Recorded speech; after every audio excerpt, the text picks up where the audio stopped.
on. And we're live again, ladies and gentlemen. Welcome to one more episode of DojoLIVE, connecting experts like you. And this is your host, Carlos Ponce, broadcasting from somewhere in the world because I'm kind of in the move today. But anyway, it's always a pleasure to have here, as ever, my fellow teammate, Nearsoftian, Tulio Siragusa in LA. Hey. Hi, Tulio. It's a pleasure to have you here, as ever, Tulio. It's great to be here, trying to stay cool in this heat wave we're having. Excellent, Julio. And also, of course, you know, I gotta be grateful for having Paulette Fernandez here. She's broadcasting from our Hermosillo city offices. Right, Paulette? It's a pleasure to have you here as ever, Paulette. That's correct. Thank you. Hi, everyone. Hi. And, well, last but not least, we're going to be speaking with Mr. Jacob Taylor. Jacob is CTO and co-founder at Kahuna. So he's gonna tell us all about Kahuna in a minute. But for now, Jacob, it's a pleasure and an honor to have you here as well on this edition of DojoLIVE, connecting experts like you. Welcome to the show, Jacob. Thank you, Carlos. It's a pleasure to be here. Same here. All right. Well, Jacob, I'd like to start off can you tell us a little bit about yourself and about Kahuna, and then I'll pass it on to Paulette to continue the conversation. Yeah, I mean, at a high level, I fell in love with computers at an insanely early age and started working on data platforms when I was in college and just haven't stopped. So I helped, I did my artificial life master's thesis for putting impact ends, went to SEG, console, built 250,000 servers from a web browser, and then went to Octane and Epiphany and built scalable CRM, went to Sugar CRM, started all over, built far more scalable CRM, and then ended up trying to, wanting to have a conversation at scale with individual people, and that's Kahuna.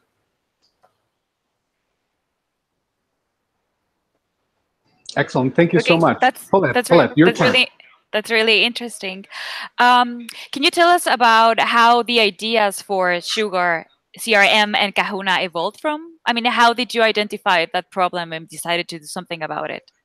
Yeah, Sugar CRM was interesting because if you put yourself back at around 2003, 2004, Salesforce had kind of appeared out of nowhere, right? They've been building their product for a while, but they suddenly got to the point where people were actually willing to swipe a credit card.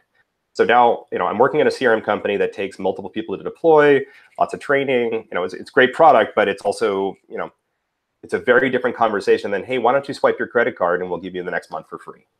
And that's kind of what Salesforce was coming up with, and just sort of coming up behind Epiphany and taking away the lower end customers and always climbing to bigger ones. And a couple of us were at Epiphany, and we're like, well, if they're doing that, can we do the same thing to them? And so we actually went and built Sugar. And I think the initial response, one of my favorite quotes is, does the world really need another CRM product? I think we were one of 85 CRM products when we first put our code on SourceForge, and we became the second most popular project within 6 months. And then, awesome. So the goal of CRM when we started Sugar was to get people to use it. People weren't complying. So we made it a little bit whimsical. We put in golf shots, and we put in some simple games and just make it a little bit fun, nice themes you can have. And that got people using it, but I was really surprised by what happened next, which is I'd call a company and they'd say, oh, hi, Mr. Taylor, can we put you on hold while I review your account? I might have had a yes, no question. I really wanted to know why I didn't get the order today and have them say to me, oh, it's coming tomorrow. And that's exactly, putting people on hold to review a lot of information is exactly the opposite of what I was trying to achieve. And also CRM typically treated forms as leads and not human beings as leads. And that's really the genesis of Kahuna, is let's track people as people that have devices and have relationships, as opposed to lead forms, and allow kind of that billion user level conversations to happen accurately and feel like a more personalized experience for everybody on the other end. Great. So Jacob, I think your topic today was SaaS for marketplaces delivering highly personalized experience for buyers and sellers. How does Kahuna fit into? I mean, it's a pretty busy and crowded marketplace. Everyone's trying to deliver some kind of marketing automation, some kind of personalized solution. How is Kahuna powering up this, and what kind of partners can benefit from your platform? Well, we definitely have kind of come in, initially we were started in kind of the marketing automation space. Let's talk to people as people, like I was mentioning. And we've gotten a lot of success in marketplaces. So we have 7 of the #1 marketplaces in the world. So we've got like the #1 retail in South America. We've got the #1 like restaurant, it's OpenTable and Yelp in South America. And we've got like, I don't want to mention names because I don't want to forget anybody. We have the tops in Malaysia and Singapore, and I think one that's in Scotland, but also hails from Singapore somehow. And basically what we figured out was the people that were really leveraging our stuff and getting the most value from it were marketplaces. But when we dug deeper, it's marketing to people who are buying stuff from you is marketing automation. Nobody was really addressing the other side. How do I talk to my sellers? How do I encourage them? How do I understand what they need? And that's really kind of what got us more interested in kind of doubling down, because our customers needed a solution. It was very important to their business and to them personally. And there really wasn't a good solution there. So we basically kind of narrowed down and focused and built more around keeping your marketplace growing. Interesting. So your focus is more on the supply side versus the demand side. Is that accurate? It's both. We're just building the tools that a marketplace needs. Our dashboard gives you a very, very quick view of how well your marketplace is doing across the board. And that's something we couldn't have done as just kind of buyer marketing. Right. I'm always curious to find out, what was that moment that said, man, we need this, it's missing? Can you walk us through that? What was that experience like? I mean, so in terms of Kahuna overall, or? Yeah, in terms of Kahuna. Yeah, I was literally. What gave birth to this idea? I was running the internal implementation of Sugar CRM and sales ops, and was working with kind of marketing and sales and talking about, and lead gen, what's a qualified lead. And at the time, every time you filled in a form, you became a qualified lead. So I literally went in, filled in 2 forms back to back, and became 2 leads. And at that point, it's like, okay, we need to redefine our terms, and we need to also make this a more personalized experience.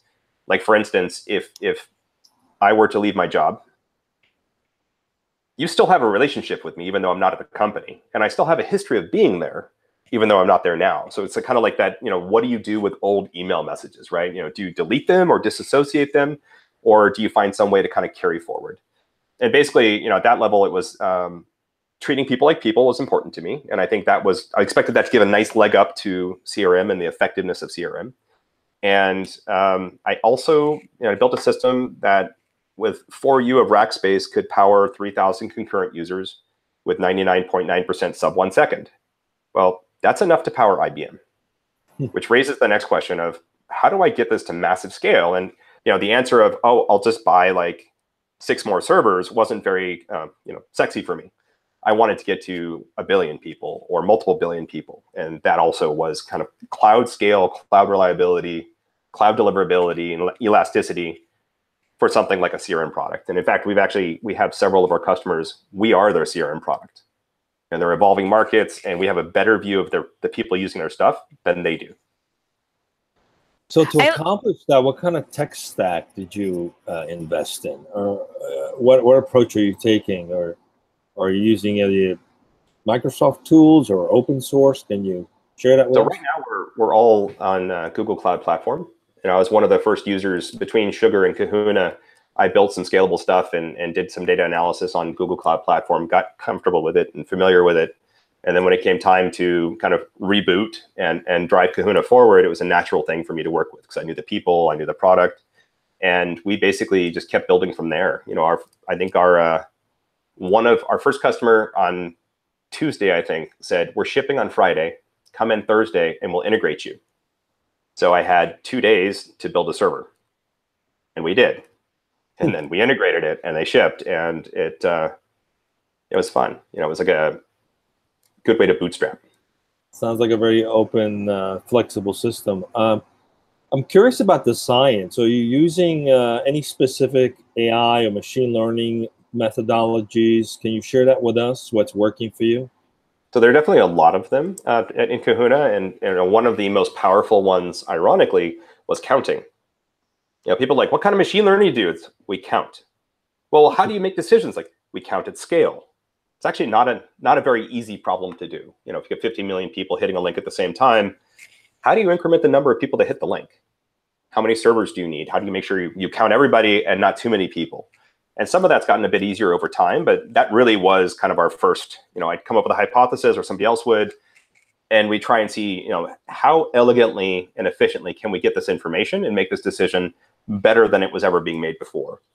And then since then, we've moved on to machine learning. For instance, if you add some items to your shopping cart and you walk away, how long should we wait? When are 98% of the people that were going to check out anyways are checked out? And then we kind of game the system from there. It's like, okay, we got up to 5 different messages. We've got, different for each channel. We have lots of channels. How and when and with what device should I reach out to you personally to get you to complete your cart? And with that, we've got the neural networks and machine learning to kind of decide what the delay should be. We have kind of exploratory ranges. So expensive products, you could take a week or 2. Inexpensive products, it should be within minutes to hours. And then we'll basically figure out the best time with the best message and the best channel for you. And we'll hit you on the platform that's most likely to get you to complete the deal. And what that means is you're on a train browsing on your iPhone, you get home, we're going to notify you on your iPad that your shopping cart's still there and you might want to review it and check out. And that actually gets a very hefty uplift in the number of sales. So your system's building dynamic trees, decision trees? Is that how it's working? I'm oversimplifying. That's the past history. A lot of our newer stuff is based on, it's implemented in TensorFlow on Google Cloud Platform. And we're basically finding, we find a problem where we can get data, usually it's data from within Kahuna and also third-party data that's public information. And we feed that in and create a model that will say, like, for instance, one of my favorites is, as you're typing an email message that you're going to send out to your customers, it scores you in real time. So it says, you know what, this is going to suck. This way, it's going to suck. You may not want to go there. And in fact, I think it actually literally says phrases like that. Is this your best work? Or please don't hit send. It's got a little bit of whimsy to it. And basically we give a bar graph. How good is it? Is it terrible? Is it kind of okay? A little better than okay? Or is it great? And that's a combination of how you do in your industry and how that specific one, works as far as your company goes. And that's helped a lot. And if you're confused and you're saying, well, why did you rate this lowly? You can click a button and see, this phrase and that phrase are terrible. This phrase is good. And it gives you an idea of kind of where should I spend my time to get a better job. So the hope is that, junior marketers at midnight that are all alone won't be losing their jobs because they sent out a bad message. It's amazing how fast technology evolves. I mean, 2-3 years ago, dynamic trees were great. Now it's like a thing of the past. Just blows me away how fast things move. Paula, I think you had a question. I did. Jacob, I think this is really interesting what you said about data analysis. And I would like to know, do you follow any other methodologies to validate any ideas that you implement in your product?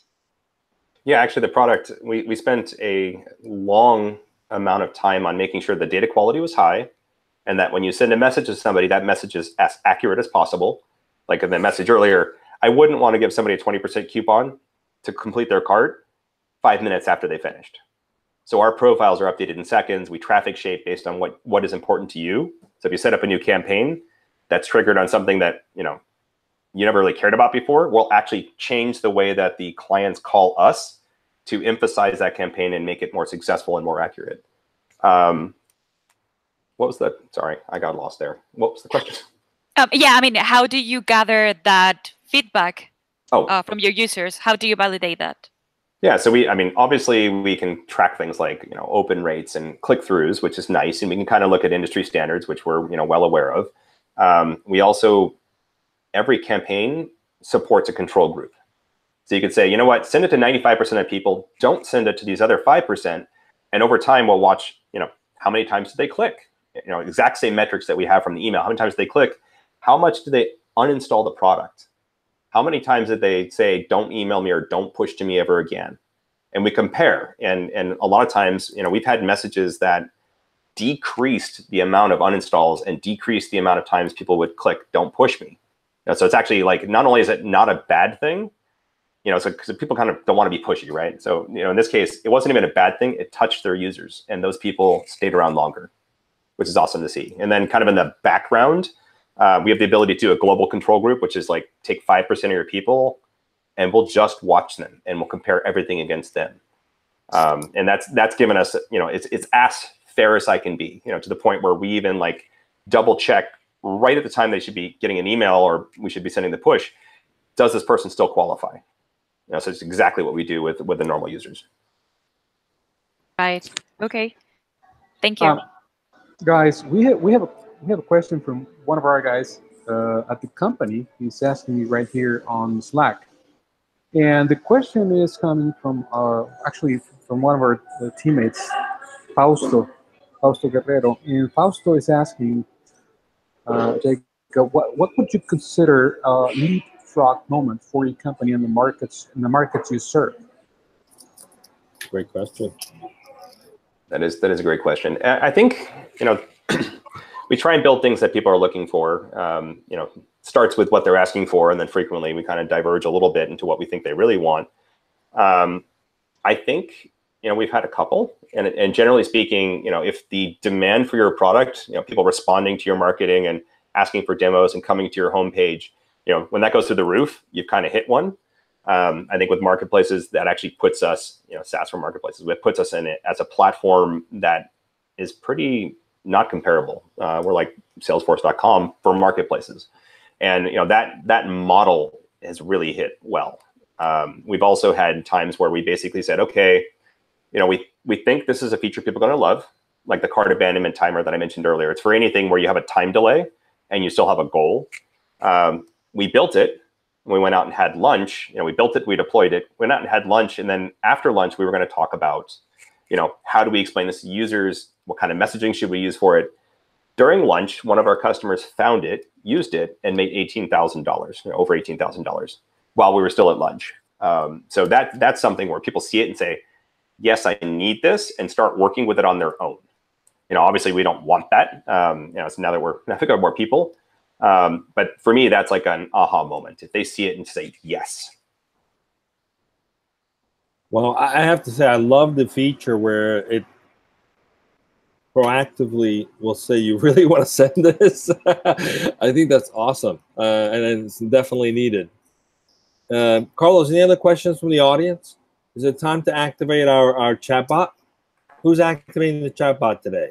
It is. I think Paulette is activating. Well, you are activating. No, it's our special guest. Jacob is doing it. All right, there it is. He learned pretty fast. That was quick. That was quick. DojoLIVE. That was super fast. Well, he's got a fast system. I mean, so like it's predicting already what I was going to do. It didn't even have to hit the button. Yeah. It was so fast that it came through before you hit the button, right, Tulio? That's right. That's right. Exactly. Cool. So, guys, if you have any questions for Jacob, just go to Twitter. You know how to use Twitter, so go to @DojoLIVE, ask a question. We'll read it back right to Jacob, and he'll respond right here, live and on the spot. Okay, with that being said, I pass it on to you, Tulio, or Paulette. Do you have any other questions for it? Yeah, I have a question regarding the open source software. I would like to know, what have you found that works and what doesn't? Yeah, I mean, basically, it's kind of like any product. I found people that want to open source something for their benefit, and then the question I'd have is, well, what's in it for the people that are adopting it and maintaining it? And really, if you have a product that provides compelling value, they'll come in and work on it, and they'll extend it in the corners, they'll translate it. Like Sugar, we basically, after I think 3 months from first line of code to GA of 1.0 and funding, which was just an insane time, and people were like, I thought translations we had 6 months, and pessimistic locking to make sure two people don't modify the same record, we had about 2 weeks. Well, turns out that was exactly opposite. And in fact, we never did pessimistic locking. It just wasn't a problem. But we had a lot of the community around the world saying, hey, you know, I want to do this in Spain. You know, can I translate it? And, you know, I basically said, okay, you know, we're gonna get this done in 2 weeks. And they're like, oh, that's fine. Whenever you do, we'll translate it again. So they actually translated all of the strings from within the source code. And then, true to their word, the day we shipped language packs, that night, they shipped an updated retranslation. So it's like, you know, once you get to the point where people love it and they want additional stuff, they're very happy to work with you and build stuff. But you have to have compelling value. It could be simple, but it has to be compelling. Awesome. So I have a few more questions, but before we go there, you said something earlier when you introduced yourself about your thesis. Now, we've talked about AI a lot in the past few years, but your thesis was on artificial life. Can you share a little bit about that? Just kind of shifting gear a little bit. What is that about? That's kind of interesting. So it was definitely, I mean, my master's degree is in AI and artificial life. I was very interested in kind of the algorithms and was working on those. And I took a graduate class on artificial life forms. And, you know, like we were going around, I'm like listening and thinking, okay, this is really cool. This is what I want to build. That's a cool project. And we're going around the room and somebody's like, I want to make a creature that goes towards the light. I want to make one that hides. I want to make one that can hunt food. And I'm like, I want to evolve pack defense and pack hunting and artificial life forms. And everyone's like, what the hell is wrong with that guy? It took a little bit longer than the 9-week course. I actually spent a couple years on it, but it was pretty amazing. So what I did was I basically, I put in plants and randomly scattered them. I put in prey, which were eating herbivores, and I put in carnivores. And I hand coded the algorithms, and I'm looking at it. It's like, oh, this is pretty good. You know, it's like, I think I did it's a decent algorithm to start with. And then I turned on evolution through their neural networks instead of just using a normal function. The second generation ever from a cold start didn't die.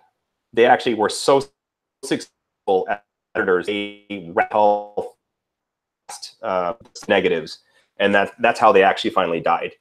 And from then on, it was like, how do I give them just the slightest chance of surviving?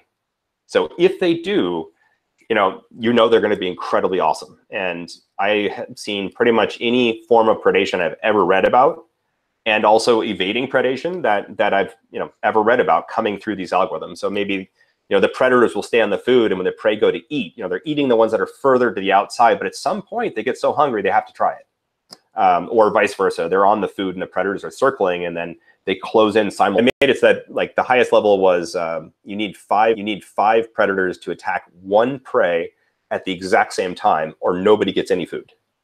And with that kind of a model, I would either get things that are voracious predators that are beautiful to watch, or things that would just sit there and spin in circles because there wasn't enough signal for them to learn.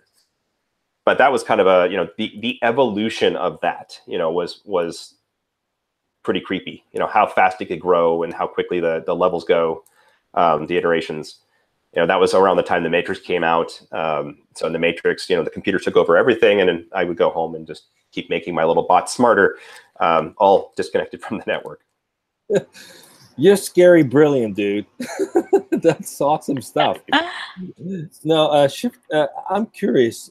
Your company is now a post-Series C, so obviously you've had success. You've proven the product, and you're growing and expanding. What's keeping you up at night now, Jacob? Oh, my last project was shipped recently by another company, which is interesting, right? It's like basically it's what keeps me up at night is it's a compelling enough trend that it's worth a lot of money. And we have a nice leg up, but that's really it. If Google decides to put 10,000 engineers on it, that's going to be really difficult. I could still do it, but it's going to be really difficult. And that's really where kind of we need to be, is as streamlined as possible and understanding what customers need and figuring out how to use the product and how well it's working for them, and then building things as efficiently as we can and making them scalable and stable and all those other fun things. So Jacob, you've been very successful as an entrepreneur several times over. Any advice for any other up-and-coming CTO? How do you stay ahead of the game? How do you keep that competitive edge? I mean, that's basically, that kind of what I was alluding to just a second ago, which is figure out the most elegant way you can get something done. And I don't mean like, mathematical purity and detailed model. I mean, if counting and dividing is going to get you 90% of the way there, that's all you do for now. And when you need that extra 10%, you absolutely go back and change it. And that gives you a lot of flexibility. It also means you can crank out new features. Like we were shipping, like a couple of years ago, we were shipping 5 to 7 times a week. And a lot of those were customer-facing features. So like that cart abandonment timer, they just see it in the UI and go, hey, this is cool. I'm gonna give that a shot. The other thing that I would say is any idea you have, any project you think is going to be successful, people are going to tell you no. Does the world need another X? And I think passion and capability and drive and basically a desire to satisfy customers and grow things, that's kind of what keeps me going, late into the night. And if there's a market there, ignore the 98% of the people that are going to say no. Like Sugar CRM, and I remember meeting all these VCs, and a lot of them would either say it's a great name, or they would laugh at it.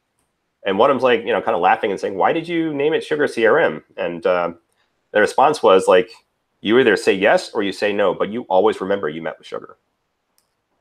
So find things that work for you and line up with where you want to go and with your customers and leverage the heck out of them. That's great advice. Thanks, Jacob. If you were looking at your company from the outside in, what advice would you give yourself? It's an interesting question. I like this. I think it's basically the way things are packaged and the features we have. As we're moving into marketplaces, we need more. Our customers need more help in a few areas, and that's where we're focused. But from the outside, you don't really see that, if that makes sense. Great. Well, it's amazing how time flies when you're having a really good conversation. I have only one last question, and then I'll leave it for Carlos or Paulette to come up with any more. Any words of wisdom you'd like to share with us? Lessons you've learned over the past couple of decades being an entrepreneur? So in addition to kind of do things as simply as possible, one of the things that I basically tell every single team member I ever hire is, it's not, are you going to screw up or take out production? It's what do you do after that happens?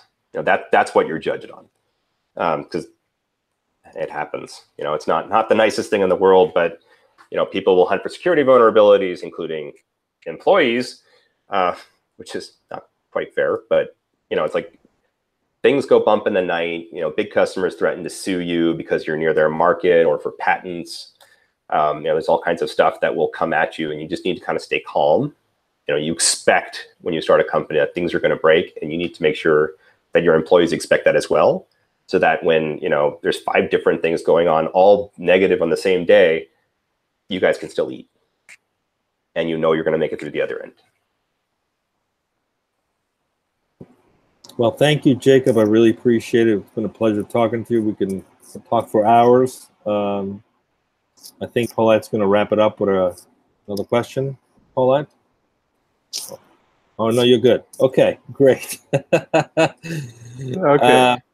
Well, I just quickly want to say, Carlos, it sounds like you have a really cool culture, encouraging to take calculated risk and encouraging to recover from the errors. So not so much focusing on not making errors.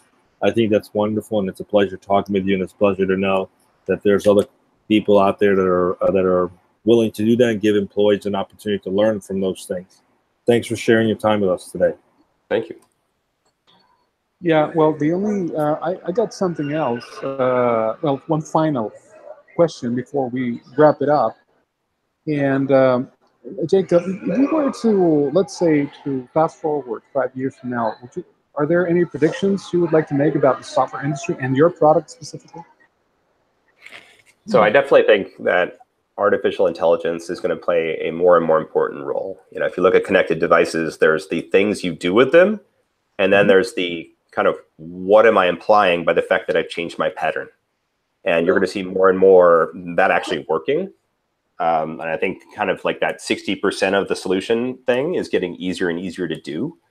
So it's getting to the point where, we can actually make decisions based on the behaviors that the individuals, has and how individuals react to campaigns.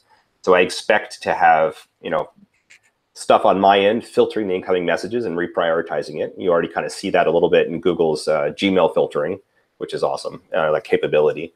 Because what I think is good and bad is very different than what another person might think is good and bad, and they handle that, very well. There's a lot of technologies that you can just plug and play. Like you can say, hey, what's in this photo? And you get back a list of things that are in the photo, and that's awesome. Like I've done face matching at scale, and that was not something that I could have done, while I was at school, for instance. The systems didn't exist for it. So I would say basically more and more capabilities will be out there, and there'll be more and more intelligence kind of filtering what you see, because we're going to need it. Thank you so much, Jacob. And I think that's all I have for now. I mean, more things might pop up in the future, but most likely we're going to be in touch. So, Tulio, got anything else before we wrap up, or Paulette, for that matter? No, I'm good. It's just been a pleasure. I look forward to staying in touch. I'm curious to learn a little bit more. Cool. Paulette? I'm just the same as Tulio. Perfect. Awesome. Well, guys, as ever, it's been a pleasure to have you here. And before we go, I'd like to make just a quick announcement about next week. Next week, we're going to have here on DojoLIVE, our guest for next week is going to be Mr. Angel Jones, the CEO and founder of TrueFable. TrueFable is a DevOps cloud-native security company with a focus on reducing the costs of DevOps while securely streamlining cloud application deployments. So that should be interesting. Highly technical, so there's going to be a lot of food for thought for that one. And it's going to be, again, Wednesday, 1 Pacific, 3 Central. And with that being said, the only thing left for me to do, thank you, Tulio, thank you, Paulette, and especially our guest, Jacob. It's been a pleasure to have you here. And, well, you're going to tell us where we can ship our tokens of appreciation. It's I'm sure you're going to like it. It's a small thing, but something to remember us by. So, Jacob, it's been a pleasure, and it was an honor to have you here on DojoLIVE, connecting experts like you, Jacob. Thank you. You guys have been awesome. Thank you so much, and see you next time. Goodbye, everyone.